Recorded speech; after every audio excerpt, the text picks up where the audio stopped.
I believe homosexuality is not a sin, and I can prove it to you. Part 1. The Prohibitions in the Book of Leviticus. Leviticus 18, verse 22 reads, "You shall not lie with a male as with a woman.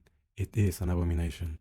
The word for lies with a as is miscavi, a word that uses the root ishkab, which means to lie down, have intercourse, or bed, and the consonant mi, which has multiple meanings, and, in this case, is used to describe the type of relation between the noun woman and the root to lay down. That relation can be comparative, superlative, partitive, or to define origin.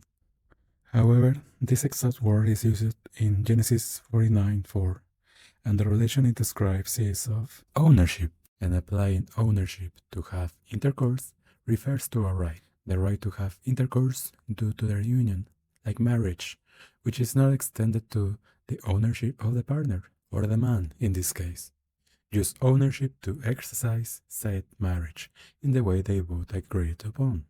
The meaning of miscavi actually is the right to lay down of, bed of, and in contract state, the right to have intercourse with, of. And applying this logic to the verse will give us the following translation. You shall not lie with the male of a woman, it is an abomination.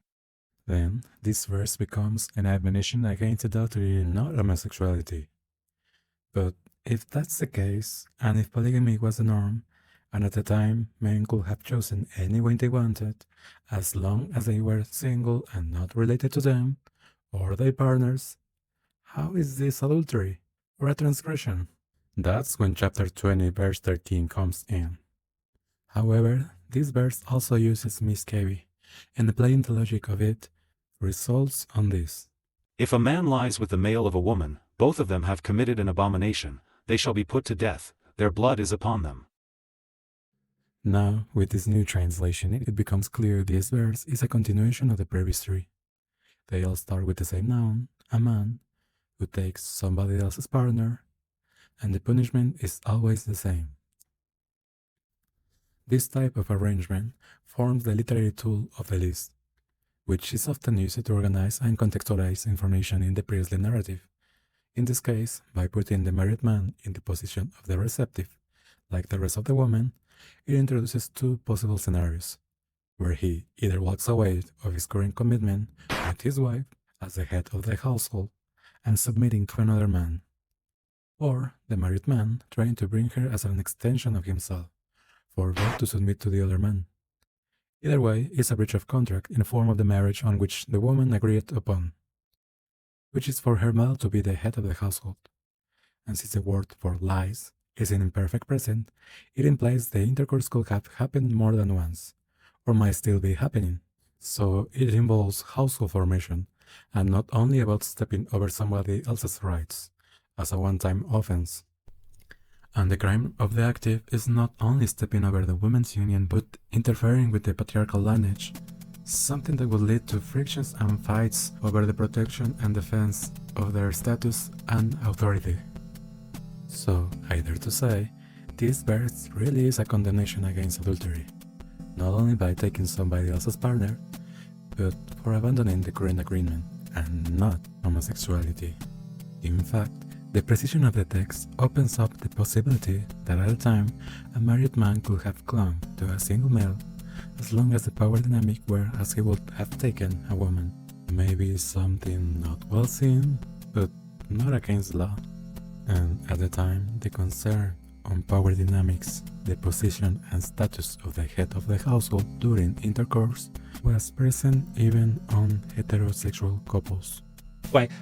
Sexuality was not something that two people did together. It was something that one person did to another person. Someone lower down on that social hierarchy of domination and penetration. The roles, the social roles, sat a lot closer to the surface and were a lot more normative. They were a lot more important to how people function socially. And so men, particularly freeborn citizen men in most societies in the first millennium BCE, were at the very top of the social hierarchy of domination and penetration. And for a freeborn citizen man to take a role that might be considered submissive or subordinate within a sexual relationship was considered to violate that hierarchy, which was problematic. And this is manifested in a lot of different ways. And I think one of the most interesting ways that is something when we think about sexual propriety today, we don't really get too upset about this. But anciently, if a man was on the bottom during intercourse with his wife, that was considered inappropriate. And we have ancient Mesopotamian texts that talk about how that renders a man ritually impure for a month. And we have a Talmudic text that actually says that that will give a man diarrhea. So, wow. Intercourse. Interesting. Yeah.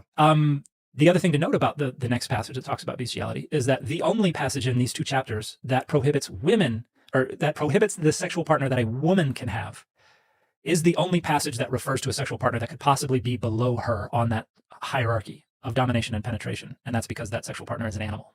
Wow. In other words, we can tell that we're referring to people higher up on the hierarchy. Don't do this to someone else somewhere on that hierarchy because that's wrong. And the only time that the agency of a woman is even considered is when it's about somebody lower on that hierarchy, because they are not the active agent in any other kind of sexual encounter. They are the passive. They are the one having it done to them, except when the other entity is an animal.